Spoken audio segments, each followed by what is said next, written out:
প্রায় 1 ঘন্টার কাছাকাছি আমাদের মধ্যে আলোচনা হয়েছে, দীর্ঘ আলোচনা হয়েছে এবং আলোচনার বিষয়বস্তু স্বাভাবিকভাবে ফেব্রুয়ারি নির্বাচন প্রস্তুতি, নির্বাচনের প্রস্তুতি, সরকারের পক্ষ থেকে প্রস্তুতি, রাজনৈতিক দলগুলোর প্রস্তুতি, বিএনপির প্রস্তুতি, এগুলো নিয়ে আলোচনা হয়েছে।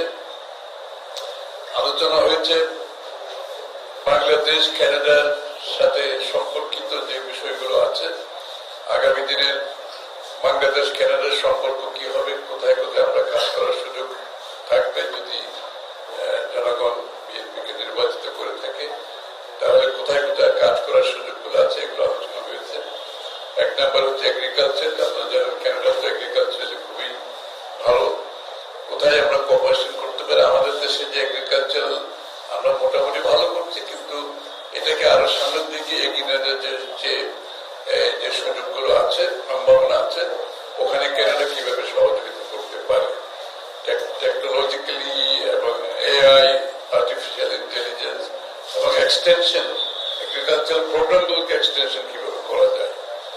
দ্বিতীয়ত হচ্ছে আইটি সেক্টরে আমাদের অনেক ছেলেমেয়েরা কানাডাতে লেখাপড়া করে, আপনারা জানেন, এবং এখানে আইটি সেক্টরে আমরা কিভাবে কানাডার সাথে একটা সংযোগ সৃষ্টি করতে পারি, এর মাধ্যমে বাংলাদেশে আমাদের কর্মসংস্থান সৃষ্টি করা যাবে এবং এই আইটি রিলেটেড ব্যবসার মাধ্যমে আমরা আমাদের কর্মসংস্থান এবং বিদেশি মুদ্রা আয় দেশের অর্থনীতিতে প্রবৃদ্ধিতে কিভাবে সহায়তা করবে। আরেকটা নিয়ে হচ্ছে শিক্ষার ক্ষেত্রে, সেখানেও আমাদের কোঅপারেশন আলাপ হয়েছে। স্বাস্থ্যের ক্ষেত্রে আলাপ হয়েছে।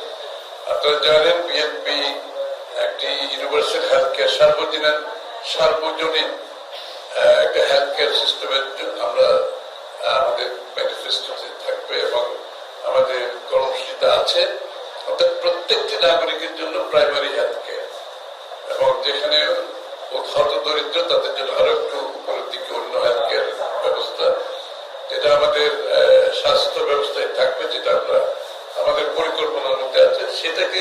সেই জায়গাটা কানাডার সহযোগিতা কিভাবে আসতে পারে সেটার উপর আলোচনা হয়েছে।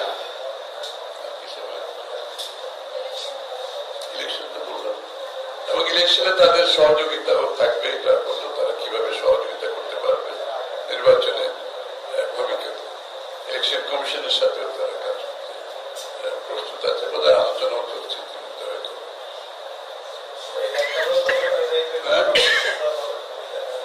এটার সাথে এটা কি সব ওইটা তো এটা তো আরো অনেক রেট হচ্ছে, জনগণ তো জানতে পারছে না, এবং এখানে এটাকে সমাধান না করে রেপের এটাকে যদি রাজনীতিকরণ করা হয়, সেটা হচ্ছে সবচেয়ে বেশি দুর্ভাগ্য। এবং মিথ্যাচারের মাধ্যমে রাজনীতি করো, সত্যর মধ্যে না মিথ্যাচার করো, এবং আগামী দিনে নির্বাচনের সুবিধা নেওয়ার জন্য, নিজেদের নির্বাচনী বৈতরণী পার হওয়ার জন্য এই ধরনের কর্মকাণ্ডকে সমাধান না করে এটাকে রাজনীতিকরণের যে কথাবার্তা চলছে, এটা দুঃখজনক। এটা থেকে বেরিয়ে আসতে হবে এবং এইখানে না আরো সারা দেশে অনেক রেপ হচ্ছে, এটার বিরুদ্ধে আরো সরকারকে আরো সক্ষম হতে হবে, আরো তাদের ভিজিবিলিটি বাড়াতে হবে, এবং এটা আরো অনেক জায়গায় হচ্ছে, বিভিন্ন জায়গা থেকে হয়তো সবকিছু রিপোর্ট হচ্ছে। আমি আগে মহিলার জন্য হাত তুলছে আগে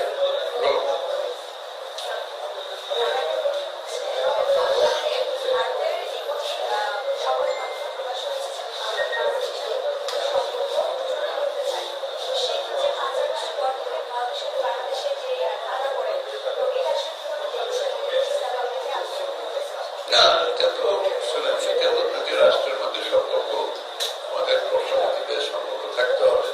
তবে সম্পর্ক থাকার জন্য কতগুলো তো প্রিকন্ডিশন থাকে, তাই না? সম্পর্ক যদি রাখতে হয় তাহলে বাংলাদেশ ভারত একটা এই সম্পর্কটা হতে হবে, পরস্পরের সম্মান বোধ রাখতে হবে, পরস্পরের সম্মান থাকতে হবে। এই সম্পর্কটা হতে হবে পরস্পরের স্বার্থ রক্ষা করতে হবে। এই সম্পর্কটা এমন হতে হবে যেখানে কোনো আভ্যন্তরীণ বিষয়ে হস্তক্ষেপ করার সুযোগ থাকবে না। এই বিষয়গুলো তো সামনে থাকতে হবে, এবং এই বিষয়গুলো যখন নিশ্চিত করা যাবে আমি মনে করি আমাদের সম্পর্ক এগিয়ে নিয়ে যাওয়াটা আরো সহজ হবে।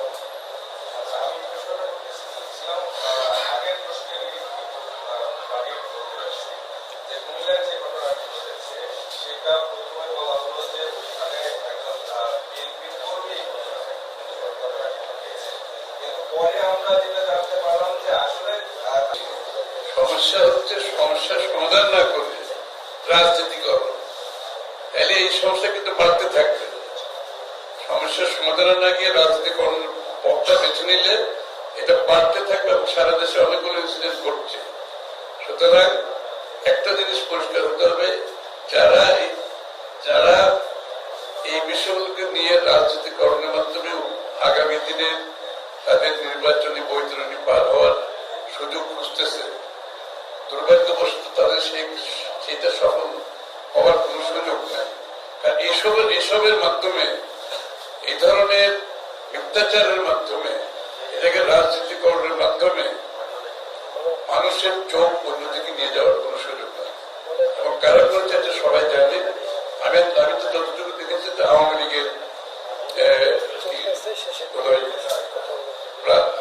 রাজনীতির সাথে জড়িত এরকম কেউ সোশ্যাল মিডিয়াতে দেখেছি, বিভিন্ন রকম পত্রিকায় আসতে দেখলাম। সুতরাং এটা বড় কথা না, বড় কথা হচ্ছে এইটাকে রাজনীতিকরণের কোন সুযোগ নেই, সবচেয়ে বড় কথা হচ্ছে। এবং সেটা করতে গিয়ে আসল জিনিসটা নষ্ট হয়ে যাবে। এবং যারা সেটা বুঝে না তারা সেই ধরনের দায়িত্ব পালন করা উচিত না, এটা বুঝতে হবে।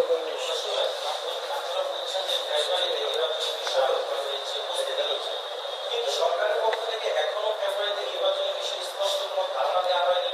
আমরা দেখতে পেয়েছি প্রধান উপদেষ্টা বুঝতে পারছি, ঠিক আছে। এটা তো আমি তো হবে না এরকম কোনো লক্ষণ দেখতেছি না, তো শুধু শুধু প্রশ্নবিদ্ধ করার কোনো দরকার তো না। আমি তো দেখতেছি হচ্ছে, সারা দেশ নির্বাচনে নেমে পড়ছে, নির্বাচন কমিশন প্রস্তুতি নিচ্ছে, তৈরি আছে। তো যে বিষয়টা হয় না এটাকে শুধু শুধু প্রশ্নবিদ্ধ করে তো কোনো লাভ নেই, তাই না? সবাই প্রস্তুতি নিচ্ছে ফেব্রুয়ারির জন্য, এবং দ্বিমত তো থাকবেই, যে কোনো প্রেক্ষাপটে দ্বিমত থাকবে। আপনি যখনই যেটা বলবেন রাজনৈতিক দলের মধ্যে দ্বিমত থাকবে, তো এটা তো এটা কোনো অসুবিধা নেই, এটা সকলের অধিকার আছে, দ্বিমত পোষণ করার অধিকার আছে। আরে কি বললাম, আমি তো হবে না এরকম কোন লক্ষণ আমি কোথাও দেখছি না। তো শুধু শুধু যে বিষয়টা হয় নাই এটাকে প্রশ্নবিদ্ধ করে, মানে আননেসেসারি একটা প্রশ্ন, একটা রাজনীতি, এই যে মানে আমাদের আগামী দিনের নির্বাচনকে এটাকে ব্যাহত করার একটা চেষ্টা করতে কোনো লাভ নেই। সারা দেশের মানুষ প্রস্তুতি নিচ্ছে ফেব্রুয়ারি নির্বাচন।